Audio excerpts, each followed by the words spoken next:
So there's two things when you're looking at your reunion planning for the long term. If you can reach out to the DMOs and CVBs first off when you're starting that selection process, we know what's everybody's open. doing this. We know what's probably going to be open. We know what might not be such a great idea to book with. We're kind of seeing where the traffic is going and what's going on out there. So reach out to us first, especially for your long term as you start looking at 21, 22, 23 and beyond.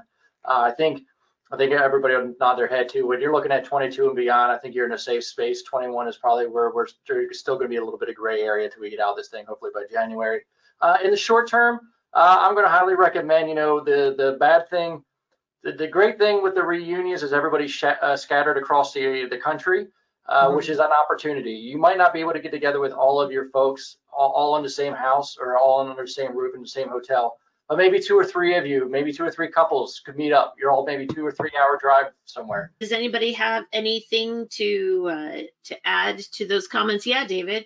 If I may, add to what John was saying and advocating for, I think we have now it's still at this point a limited understanding of how this virus works, but it could be mitigated. That the risks could be lowered. As long as you practice physical distancing and wear your face mask and wash your hand and then be mindful, I think slowly but surely, as DMOs, we have to advocate for those meetings to restart. And what a better way of actually, doing this by experiencing yourself in a small group, a very small group setting. So yeah. Would love to see those military planners and their spouses to hop in a car, probably the safest way to travel right now, and explore nearby destinations. That's what everyone is saying, that the first thing the meetings that are going to come back are going to be regional. So if I can advocate to those veterans in Colorado, California, just selfishly, and New Mexico to visit Phoenix and visit Mesa. By all means, please, let's start doing it. Piggybacking on what David and John said, if they could, during the planning process, if they could contact their CVB or DMO first and ask for what a non-peak times are, that would help us out a lot.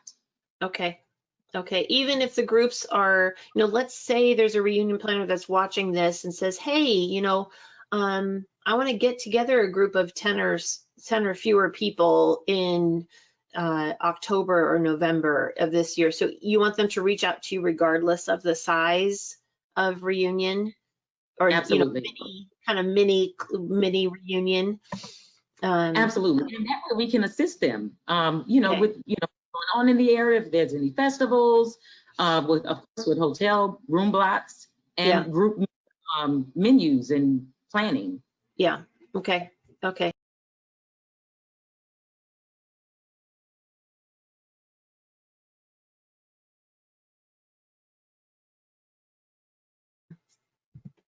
So my biggest thing would be communication. As your CVB representative, I am your ally, I am your resource. So I'm able to have all of those communications with our attractions and our hotels very simply through my system with one click of a button. And we have people in our office calling the hotels on a weekly basis to see who's open, where are your operations at, how are things going. So rather than have you guys make all those calls and do all that legwork, let me do that for you, because that's my job. I'm here as your resource, I'm here as your partner.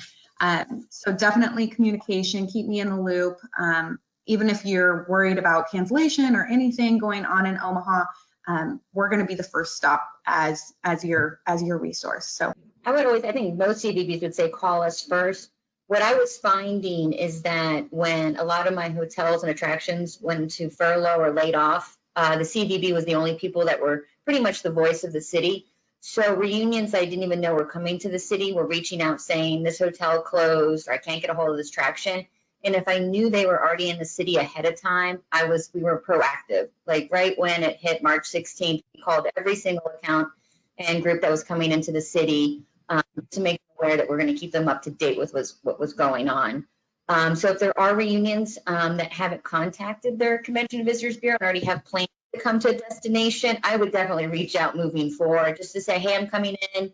because we don't care if you've already booked with hotels and attractions. We just need to know that you're in the city, because there is going to be someone at the Convention and Visitors Bureau that can help. Even if I'm not there, someone else is going to be there to help.